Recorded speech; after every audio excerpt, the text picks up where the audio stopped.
welcome back to my another video. And yes, for today's video, I'm gonna teach you on how to make a delicious tuna sandwich. So let's start.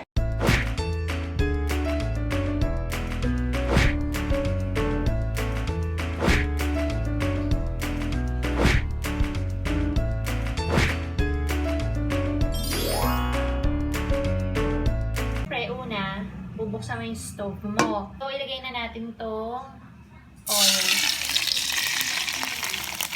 So, this oil, yan.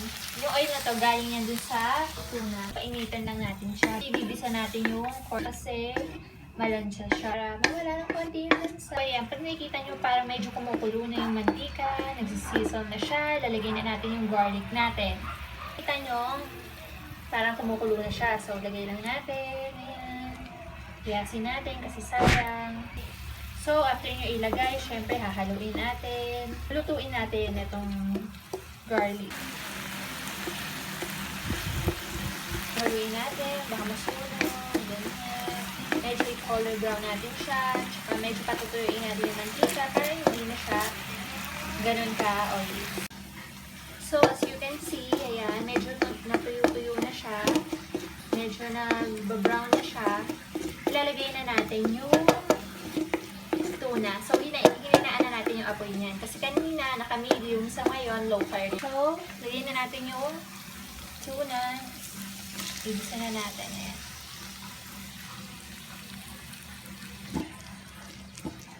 Medyo durugin niya yung mga buo-buo. Kasi sandwich yan. So, mas prepared ko sa sandwich yung hindi mga chunky ang laman. Lalaksan natin ng konti yung fire.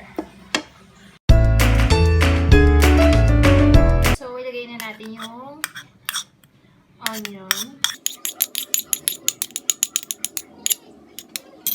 So, yan. Ilagay na natin yung chinap natin na onion. And then, konting pepper to spice up your life. Itong iodized salt. And then, itong mayonnaise natin.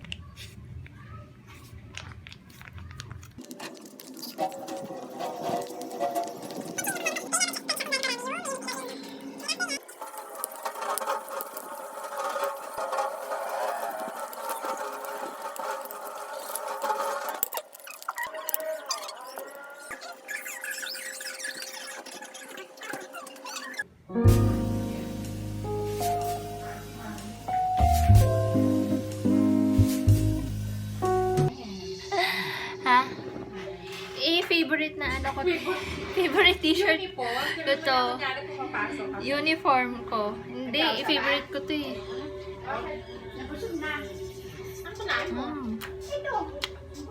Delicious. Bon appetit. Bye! See you on my next video. Bye!